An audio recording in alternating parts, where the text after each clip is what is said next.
Elon Musk's artificial intelligence tool Grok was used in strikes against Iran, the United States government revealed in a legal briefing seen Tuesday by AFP. The June 15 brief defends the gas turbines used by a giant data centre belonging to the trillionaire's company xAI, which are the target of an environmental lawsuit.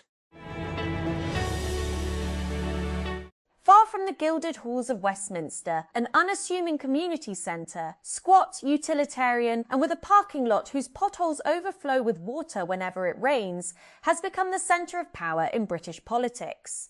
Here, in rooms more accustomed to hosting bingo nights, dance classes, sports watch parties and weddings, Greater Manchester Mayor Andy Burnham's campaign team is plotting his return to Parliament. If he succeeds, it is likely he will challenge Britain's Prime Minister Keir Starmer for leadership of the centre-left governing Labour Party, and so the premiership.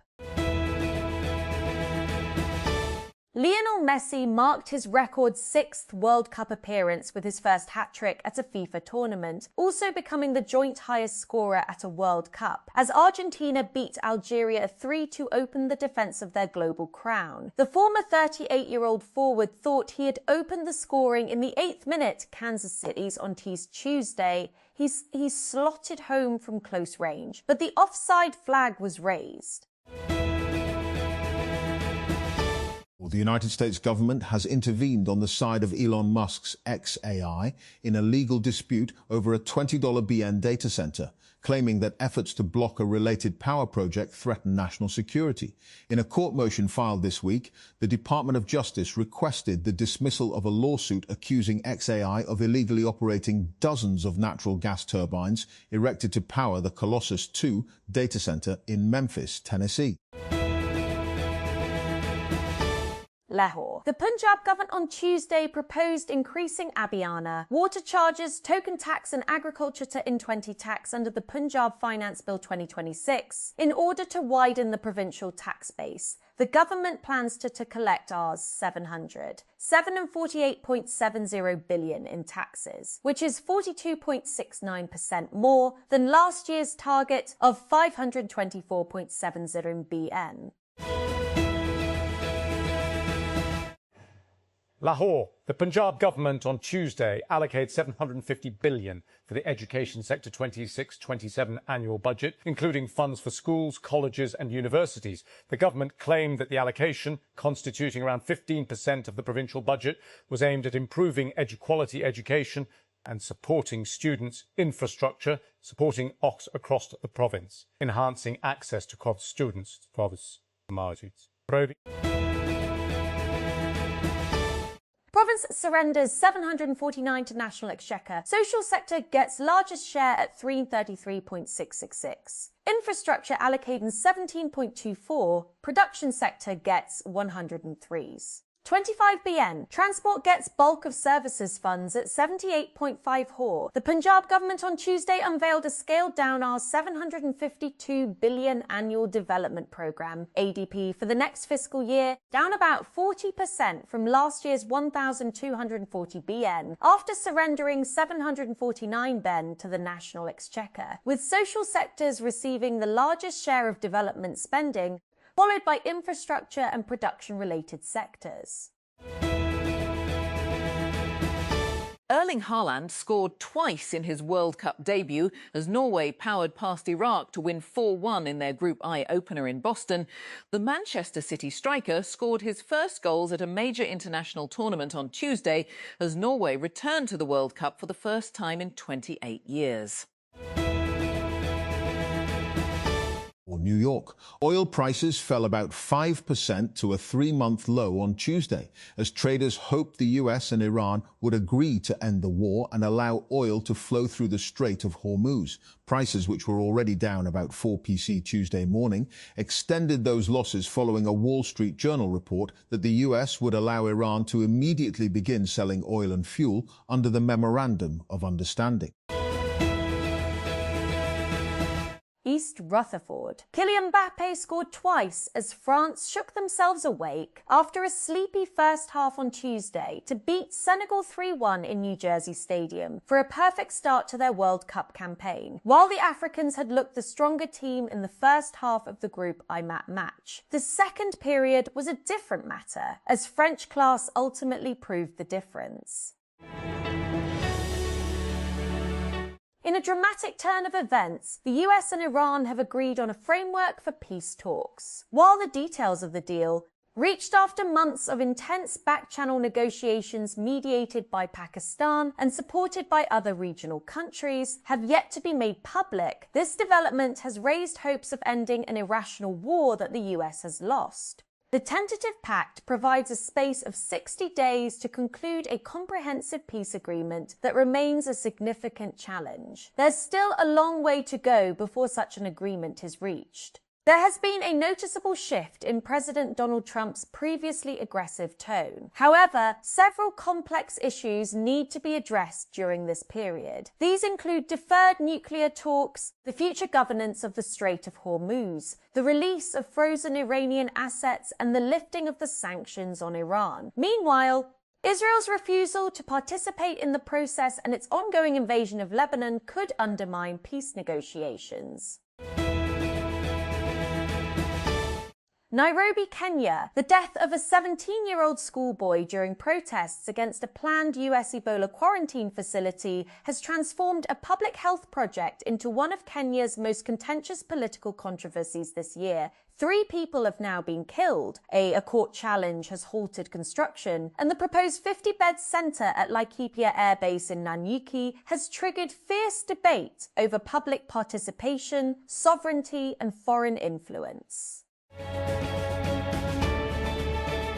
Any doubts about Kylian Mbappe's status as one of the world's greatest footballers were laid to rest when he statistically topped the charts with 2 goals as France beat Senegal 3-1 in their opening game of the World Cup. The 27-year-old became France's record scorer on Tuesday, overtaking Olivier Giroud with 58 goals. In a full-circle moment, Giroud, a commentator at Tuesday's match against Senegal, congratulated Mbappe live on air when he netted again in the 96th minute.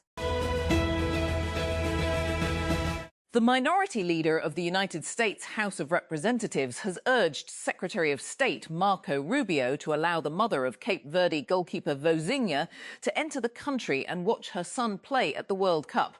Ana Candida Evora was unable to travel to watch her son star in a goalless draw with Spain due to the cost of a bond payment for a visa to enter the US.